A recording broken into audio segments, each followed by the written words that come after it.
Alors ce qui est intéressant avec la honte aussi, c'est que comme c'est une émotion très violente, très sourde à la fois, très tue, très tendue, c'est qu'on croit que pour en sortir, il va falloir faire la même chose, c'est-à-dire s'opposer avec la même force, avec beaucoup de détermination, d'affirmation. Et je repense à la violence de ce que j'ai pu m'infliger malgré moi voilà, en ayant recours à des méthodes, à des procédés, en me forçant, en prenant des résolutions, en suivant des ateliers, des formations pour c'est bon, on y va maintenant, on ose et tout. Et ça n'a jamais marché, en fait, ou si peu. Ça a bien marché, par contre, ça a été très riche d'enseignements pour moi sur ce que je ne devais pas faire pour moi-même. Et de l'étendre pour généraliser un petit peu plus, sans prétendre avoir la solution pour chacun, puisqu'il n'y a pas de problème et de solution en tant que tel, ça ne se joue pas comme ça, mais en tout cas, pour moi, d'observer ce qui n'avait pas de sens, en fait. Et ce que j'ai constaté sans cesse et encore aujourd'hui, à quel point quand on n'adresse pas les vraies souffrances, non pas des problèmes mais les vraies souffrances, alors oui, les problèmes reviennent, c'est-à-dire les problématiques reviennent dans nos vies. Donc celles liées à la honte, hein, qui sont du coup multiples, parce que la honte, c'est juste le noyau de quelque chose qui va grandir et qui va nourrir la peur, de l'anxiété, du jugement, la culpabilité, tout ce qui va avec la frustration, le ressentiment, la colère, la haine. Choses qui n'ont rien de mauvais ou bon en soi, on n'est pas dans un jugement moral, on est là pour apprendre à grandir en prenant soin de nos souffrances, en les sublimant sans les nier. Et toutes ces choses que j'ai faites en pensant que c'était pour mon bien, ça allait mieux, c'était finalement ce que le marché offrait en gros. Le marché capitaliste et patriarcal, il faut bien le dire quand même, occidental, parfois sous des apparats ou sous couvert de bien fondés, c'est vrai, il y avait des bonnes intentions, y compris en premier lieu la mienne qui voulait se forcer, et finalement ça ne donnait rien, parce que je restais avec les problèmes qui revenaient. Et puis plus tard, quand ça allait quand même mieux, parce que je m'étais tournée vers l'intérieur, vers moi, et vers les autres aussi d'une autre façon, ce que je raconte aussi un peu plus en détail là-dedans, alors j'ai vu aussi les autres continuer à faire les mêmes choses, et s'obstiner, et pas comprendre en fait que ils allaient chercher des problèmes là où il n'y en avait pas, et ils avaient un espèce de mieux-être temporaire, mais que finalement le mal-être revenait, parce qu'il y avait des parts qui avaient été complètement ignorées là-dedans, qui avaient été laissées de côté, et que le vrai élan vital, ce qui procurait justement ce sentiment d'être juste être là, être bien avec soi, ça avait été négligé. Parce que, à mon sens, la vraiment première étape fondamentale pour se départir de cette honte toxique, c'est d'apprendre à être à l'aise avec soi. Si je suis vraiment à l'aise avec moi, si je suis bien avec moi, je sais que je suis en compagnie agréable quand je suis avec moi, toute seule, dans une solitude qui n'est pas forcée, qui est choisie, alors oui, j'ai une chance que ça se propage au dehors. C'est encore une autre étape, qui n'est pas ultérieure en fait, qui est concomitante, mais qui va de pair. Mais c'est évident que ce qui est fondamental, c'est d'abord apprendre à se dire, là je suis juste bien. Je me force à rien, je peux être spontanée, je peux être en retrait, je peux y aller à fond, je peux ralentir, mais en fait tout va bien, parce que je sais que c'est ce qui me convient dans l'instant. J'ai pas à me conformer à un modèle qui me dit comment faire. Et surtout pas le modèle qui m'est dicté de l'intérieur parce que je crois que c'est comme ça que je devrais faire. Alors la honte, évidemment qu'elle se forme par rapport au regard d'autrui. C'est pas quelque chose qu'on porte en soi d'inné. Ça se construit dans l'expérience du rapport à l'autre, de l'interaction et de ce qui va se mettre entre les deux, c'est-à-dire les normes et les habitudes, les moralités en place dans l'ici et le maintenant. C'est-à-dire, est-ce que ce que j'ai montré, dit ou fait de moi correspond à ce qui est attendu, à ce qui est jugé acceptable, bien, avec tout ce que ça inclut comme détail, parce que selon les situations, ça peut être très différent. Il y a des situations dans lesquelles on va interagir qui vont engendrer de la honte chez nous parce que ça va être réprimé ou vous pouvez avoir un regard réprobateur en face, tellement compliqué la réprobation que je n'arrive pas à le dire. Et puis prenez la même situation dans un autre contexte où en fait, ben non, il n'y a pas de problème, ça peut se faire, tu as le droit de le faire. Donc c'est très relatif. Ça, c'est toute l'histoire des normes que je ne vais pas détailler ici, mais c'est aussi le fondement de ce que j'ai toujours cherché, moi, c'est observer, ah ben pourquoi c'est comme ça en fait, pourquoi on croit que ça doit fonctionner comme ça, dans la tête, dans le corps, dans les conversations, dans ce qu'on va dire ou pas, la façon dont on va écrire, ce qu'on peut créer ou pas, dans son art, dans sa vie.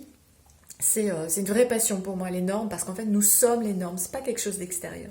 J'en reviens à ce que je disais par rapport aux normes et à la honte. En fait, ce qui est fascinant, je trouve, c'est que la honte, c'est quelque chose qu'on intériorise. Hein. Il y a eu une réaction de l'autre en face, ou autour, ou des autres, et on va retourner envers soi ce jugement, cette culpabilité, tout ce qui va avec, la peur de mal faire, la peur de recommencer, la peur de montrer quelque chose de soi qui en fait n'est pas accepté. Et ça engendre du repli, de l'isolement, même quand on est dans une vie très active et très extravertie, il y a c'est une solitude, mais c'est plus que de la solitude, hein, c'est loneliness en anglais, c'est de l'isolement vraiment.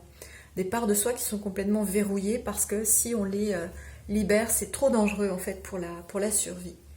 Et ce qui est intéressant, ce qui est fascinant, c'est que ça va générer en fait dans le même temps un appel pour aller chercher au dehors de la validation, de la réassurance. Et donc en premier lieu, je vais chercher parce qu'il y a d'autres qui vivent ça comme moi. Est-ce qu'il y a d'autres qui ont ressenti ça? Est-ce qu'il y a d'autres qui se trimballent cette honte ridicule que je me trimballe depuis tellement longtemps, mais je ne peux même pas en parler parce que ça me semble tellement débile que si je le fais, je vais mourir sur place.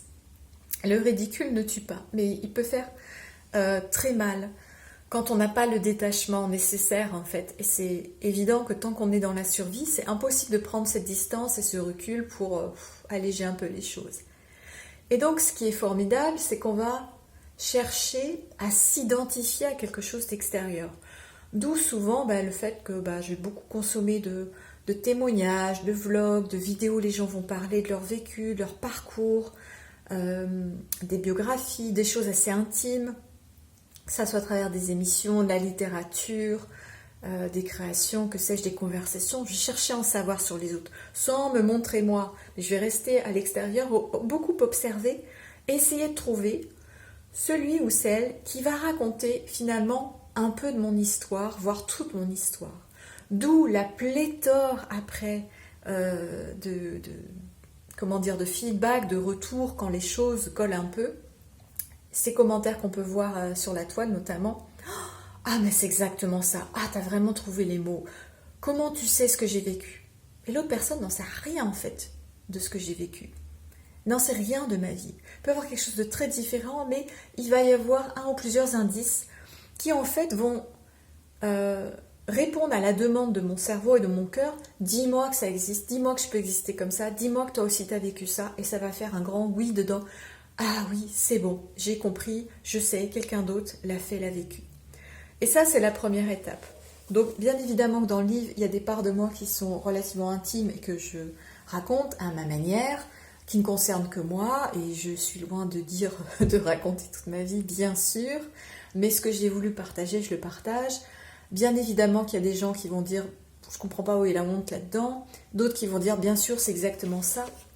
Et cette étape d'identification, c'est juste une première étape en fait, pour se sortir un tout petit peu la tête hors de l'eau et se dire « ah bah tiens, je vois que dans le monde autour, que je crois si différent, ah non en fait, il y a d'autres personnes qui souffrent de la même façon, un peu, beaucoup, complètement de la même façon. » L'écueil, et c'est la raison du pourquoi de ce livre, parce que si j'en étais restée à l'identification, je serais toujours en train de chercher des gens comme moi, entre guillemets, et je serais toujours restée petite dans ce petit moi, petit enfant englué dans ses souffrances.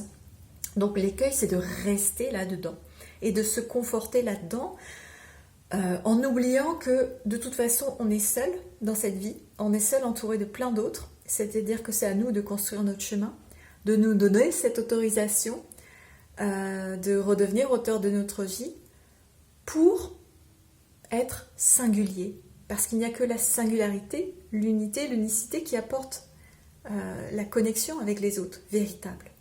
Hein, c'est-à-dire que tant que je me cache, moi, un petit peu, beaucoup, les autres ne peuvent pas, en fait, entrer en lien véritable avec moi. Ça ne veut pas dire que si je le fais complètement et que ça y est, je me sens plus à l'aise, je suis moi, alors tout va bien se passer avec les autres. Donc ça, je dirais, c'est même l'écueil secondaire. C'est une fois que ça y est, j'ai entrepris un chemin pour moi, je dis bon, bah c'est bon, maintenant je comprends que ok, j'ai peut-être encore un peu honte, j'ai du mal à m'autoriser, à m'affirmer, mais je sais qu'il y a d'autres personnes qui y arrivent un peu mieux, qui sont passées par là et qui ont réussi à se dégager de ça. Le deuxième écueil, c'est de croire que du coup, il y a une carotte au bout, en fait, ou un stade ultime, et que si j'y arrive, forcément, ça va aller mieux à tout prix. Et ça me tient vraiment à cœur aussi de démontrer que non, parce que pas de début, pas de fin, comme je le disais dans la première vidéo. Le livre est là pour en témoigner, et d'ailleurs, il se termine sans se terminer, c'est vraiment les dernières pages qui sont blanches, finalement, je dirais, c'est pour le lecteur, hein. C'est pour écrire la suite, pour dire, bah, maintenant, je m'empare de mon histoire, j'y mets du sens selon ce qui me convient moi, parce que c'est très facile de trouver à l'extérieur des gens qui vont vous dire, toi, tu as vécu ça, donc tu es comme ci, comme ça, la suite, pour toi, ça va être comme ci, comme ça.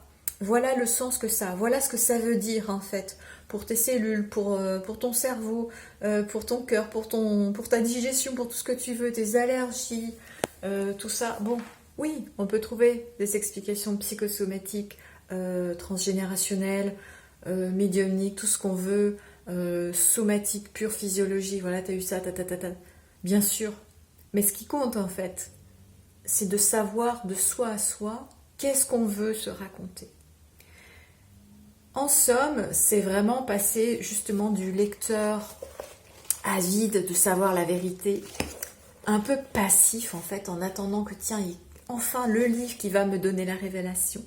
De passer de ce stade-là au stade de l'adulte qui prend l'enfant par la main, qui dit, tu sais quoi, maintenant on va prendre la permission de réarranger les choses à notre façon et de raconter l'histoire qui fait du sens pour nous, en tenant compte de ce qu'on a entendu à droite à gauche, parce que ça nourrit, parce que c'est intéressant, parce qu'on a une formidable curiosité aussi, et en se disant, tiens, ok, c'est vraiment fascinant, intéressant, ça nourrit mon cœur, ma curiosité, mon ouverture à l'autre, d'en apprendre sur l'histoire des autres. Mais maintenant, je peux aussi considérer que j'ai la mienne aussi à écrire. Alors ça peut être saisir la plume et écrire. Il n'y a pas de raison de vouloir autre chose que simplement se reconnaître. Être publié ou pas, se publier ou pas, c'est pas la question en fait. Mais créer, c'est sûr que l'acte créateur est l'acte libérateur par excellence. Ça peut se faire de mille façons.